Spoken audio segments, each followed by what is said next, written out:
Martin Holmes, Lean Business Solutions, and today we're going to talk about planning, which is step 4 on our 7 steps to starting your lean journey. So let's just recap on the other 3 steps. First, we started out with the burning platform, the reason why we're actually implementing lean in the first place. Secondly, then we talked about visualizing the current state so we understand the gaps to where we want to be. And then thirdly, we communicated our intention so everybody was on board. So let's talk about planning. Why is planning important? Well, it's important because it's like the glue that keeps everything together. At the start, when we initially make the plan, it enables everybody to understand what we're trying to achieve. And then during the project, what it helps us to do is to keep us on track if possible. So who should make the plan? Well, the team should make the plan.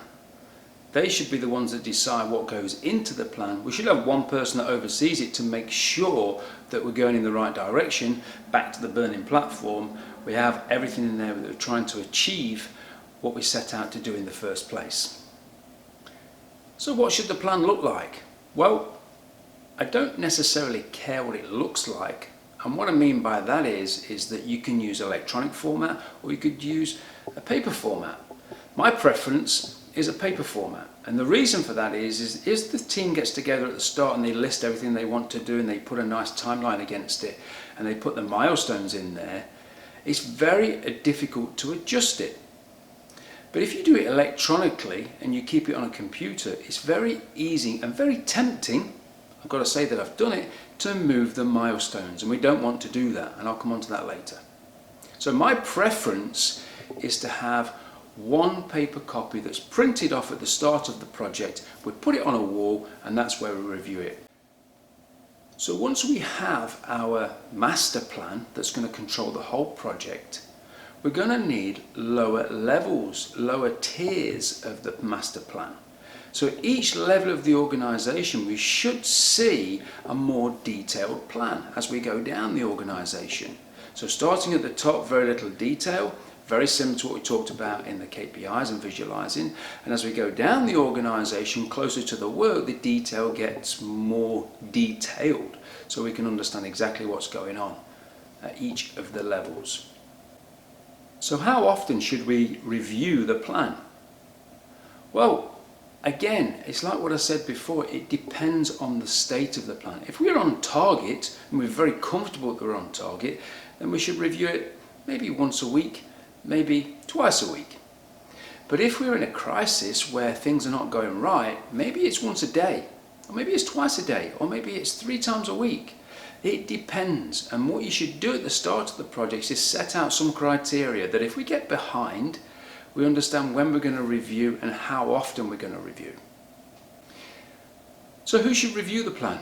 Well, everybody involved in the project should review the plan, and it should be reviewed, like I said, on a regular basis. But it depends on if we've got critical problems, whether you want everybody to be there. So you have to decide again at the start who should be there and when they should be there. So how do we make the review process efficient? Well, we don't want the review process to be a problem-solving event. That should be done outside of the review process. So any problems that occur or any back spikes that occur in your plan that we're not on target, the answers should come to the meeting. We shouldn't be trying to problem solve in the meeting or in the review. So here's some tips of things that you can do to help you with your planning process. Firstly, never move the milestones or timelines. And the reason I say this is because they're there for a reason. We've made that timeline, we've made that commitment to the people. So we shouldn't move that. If we don't achieve it, we should understand why. And that should be a lesson learned. And hopefully we should countermeasure it so that doesn't occur again. Now, I'm okay with putting temporary milestones in if you didn't achieve it to when you're next going to achieve that. So you're actually not moving the milestone, you're actually creating a temporary one. And that's fine because you've now set a new target.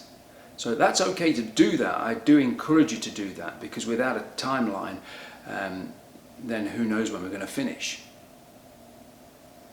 If at some point that your plan is getting congested or it's that far behind, it's confusing, it's okay to remake the plan.